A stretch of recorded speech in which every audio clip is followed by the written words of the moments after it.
तो हेलो दोस्तों, welcome back to my YouTube channel. तो आज इस वीडियो में अपन बात करेंगे कि आप टेली प्राइम में किस तरीके से इंटरेस्ट कैलकुलेट आप कर सकते हो। तो चलिए इस वीडियो को स्टार्ट करते हैं। तो यहाँ पे सबसे पहले मैं एक कंपनी क्रिएट कर लेता हूँ।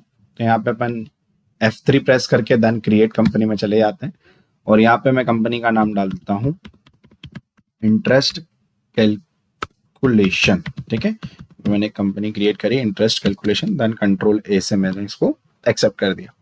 अब यहाँ पे आपको सेटिंग्स क्या करना है, सबसे पहले आ रहा है आपके पास सामने मेंटेन अकाउंट, तो इसको अपन यस रखेंगे।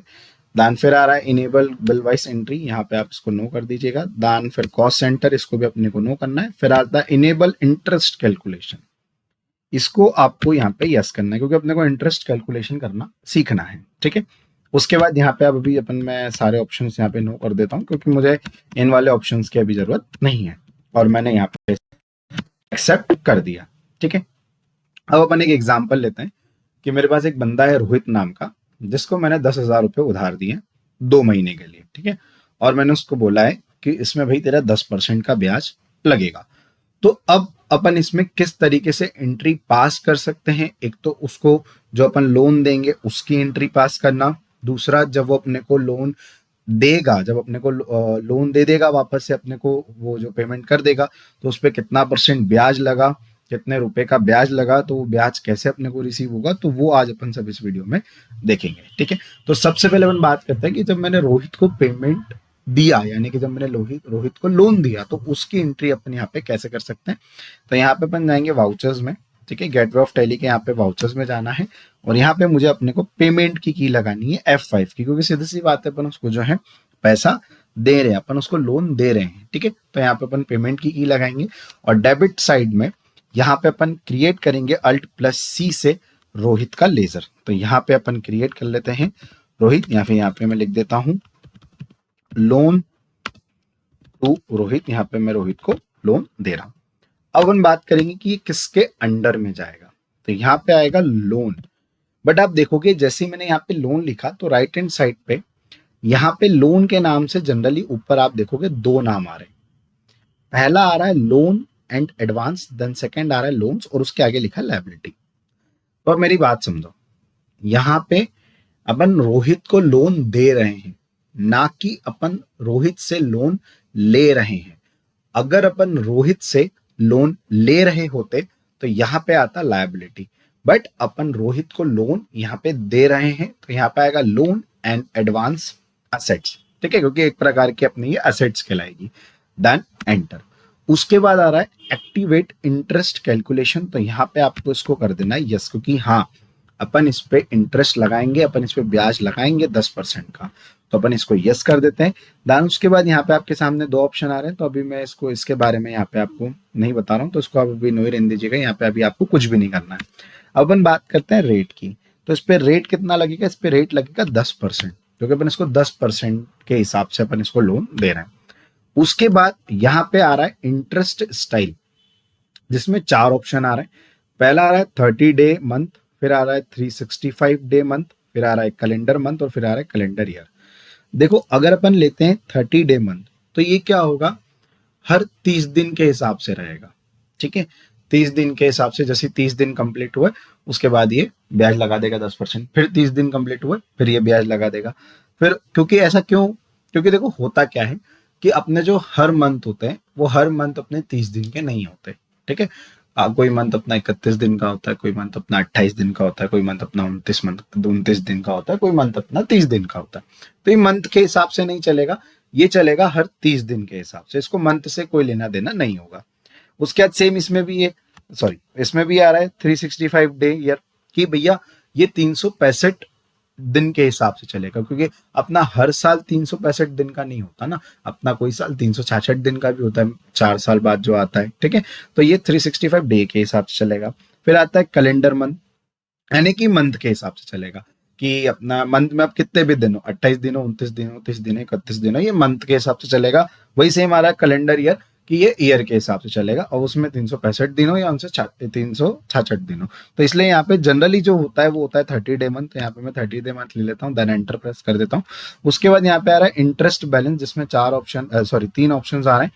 सबसे पहले आ रहा है ऑल बैलेंस। ऑल बैलेंस का मतलब क्या होता है कि ये जो रोहित नाम का बंदा है, आप इससे मतलब ऐसा है कि आप इसको लोन देते भी हो और आप इससे लोन लेते भी हो, ठीक है। तो आपको दोनों का करना है, तो इसलिए यहाँ पे आप ऑल बैलेंस चूज कर सकते हो। फिर आता है क्रेडिट बैलेंस के आप इसको लोन दोगे, मतलब आप जो आपने जो इससे सॉरी मतलब कि आपने इससे लोन लिया है और आप इसको इंटरेस्ट दोगे, ठीक है। तो आप यहाँ पे लोगे क्रेडिट बैलेंस। और फिर आता है डेबिट बैलेंस कि आपने इसको लोन दिया है और आप इससे ब्याज लोगे।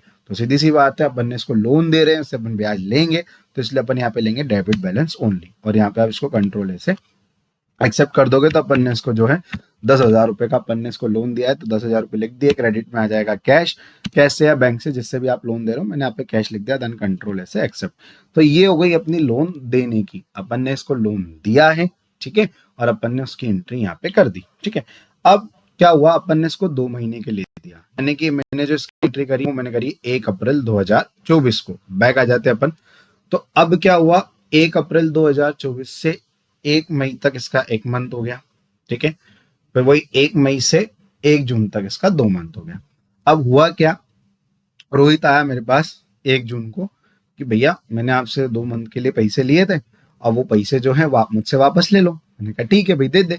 तो वही बोलेगा कि अब आप जो ब्याज का भी अमाउंट है वो भी आप मेरे को बता दो, मैं आपको ब्याज भी देता हूँ और जो 10,000 रुपये आपने जो मेरे को पैसे दिए थे वो भी देता हूँ, 10,000 रुपये भी देता हूँ और ब्याज के अमाउंट भी बता दो आप मेरे को। तो मैंने कहा ठीक है चलो अब अपन इसकी ब्याज के अमाउंट देखते हैं, मतलब यानी कि इंटरेस्ट अमाउंट देखते हैं। तो वो अपन कैसे निकालेंगे, अब अपन क्या करेंगे, आपको जाना है यहाँ पे नीचे डिस्प्ले मोर रिपोर्ट्स पे, आपको यहाँ पे एंटर करना है। देन उसके बाद फिर आपको जाना है स्टेटमेंट ऑफ अकाउंट पे। अब आप जैसे यहाँ पे स्टेटमेंट ऑफ अकाउंट पे एंटर करते हो तो आपके सामने यहाँ पे ऑप्शन आ जाएगा इंटरेस्ट कैलकुलेशन, देन यहाँ पे आपको एंटर करना है।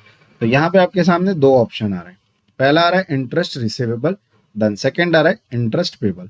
तो इंटरेस्ट रिसीवेबल का मतलब क्या होता है कि आपको कितने लोगों से ब्याज लेना है, तो उसकी पूरी रिपोर्ट आपको यहाँ पे आ जाएगी, कितने लोगों से आपको ब्याज रिसीव हो रहा है या फिर रिसीव होना है। इंटरेस्ट पेबल कि आपको कितने लोगों को ब्याज देना है, तो उसकी रिपोर्ट आपकी इंटरेस्ट पेबल में आएगी। बट अभी अपन को क्या करना है, इससे ब्याज लेना है, ठीक है, क्योंकि अपन ने इसको लोन दिया था तो अपने को इसको इससे ब्याज लेना है। तो अपन जाएंगे इंटरेस्ट रिसीवेबल पे। जैसे अपन यहाँ पे एंटर करेंगे तो अभी यहाँ पे कुछ भी नहीं बता रहा, क्यों, क्योंकि आप राइट हैंड साइड पर सबसे टॉप पे चेक करो तो यहाँ पे अभी इंटरेस्ट कैलकुलेशन फॉर 1 अप्रैल 2024, अभी यहाँ पे 1 अप्रैल 2024 बता रहा है। अपन ने उसको लोन दिया था 1 अप्रैल 2024 को, अब वो 1 जून को आ रहा है अपने पास। तो यहाँ पे अपन क्या करेंगे, डेट चेंज करेंगे। तो यहाँ पे आपको सिंपल F2 प्रेस करना है, आपको देखना है 1 अप्रैल से 1 जून तक, तो 1/6/2024 एंटर करोगे। देन फिर आप यहाँ पे एंटर करोगे तो आप देखोगे यहाँ पे जो उसका भाई का लोन था वो था यहाँ पे 10,000 रुपए, ठीक है, जिसपे ब्याज लगा है अपना कितना लगा है 2,033 रुपए, ठीक है, 2,033.33 यहाँ पे लिखा हुआ है, ठीक है।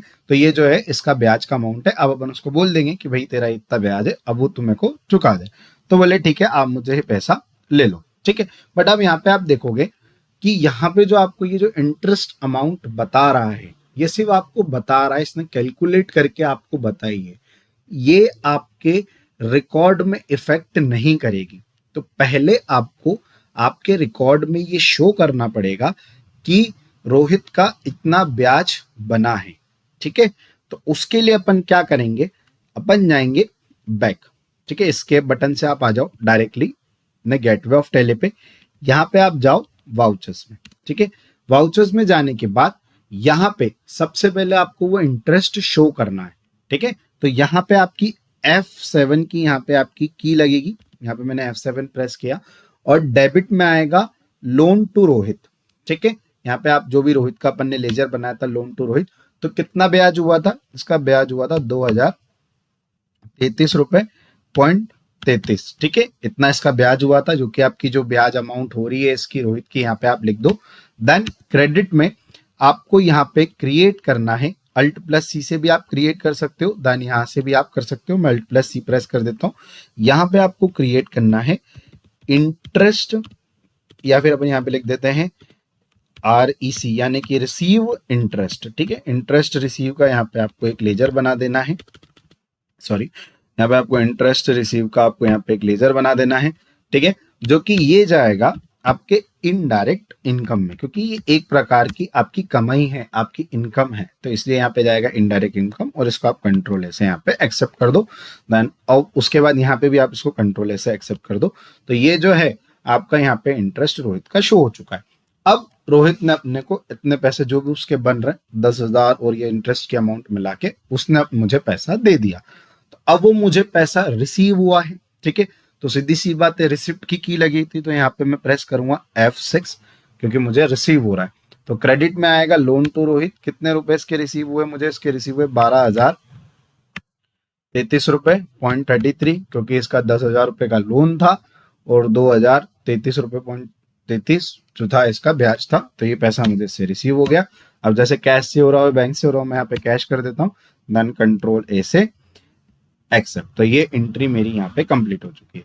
तो आप इस तरीके से इंटरेस्ट कैलकुलेट आप कर सकते हो कि आपने कैसे पेमेंट की एंट्री करी इंटरेस्ट लोन देते टाइम, उसके बाद जब उसने अपने को लोन वापस करने आया तो किस तरीके से आपने इंटरेस्ट कैलकुलेट किया। वो तो टैली में ऑटोमेटिकली कैलकुलेट हो जाता है, तो आपने देखा कि कहाँ से जाकर अपन उसको देख सकते हैं। और उसके बाद फिर जब उसने अपने को लोन चुकाया तो उसकी एंट्री अपन टैली में किस तरीके से कर सकते हैं। तो आई होप आपको ये वीडियो अच्छी लगी और ये वीडियो आपके लिए यूजफुल हो। अगर आपको ये वीडियो अच्छी लगी तो प्लीज़ इस वीडियो को लाइक करें और मेरे यूट्यूब चैनल को आप सब्सक्राइब करें और ये वीडियोस आपके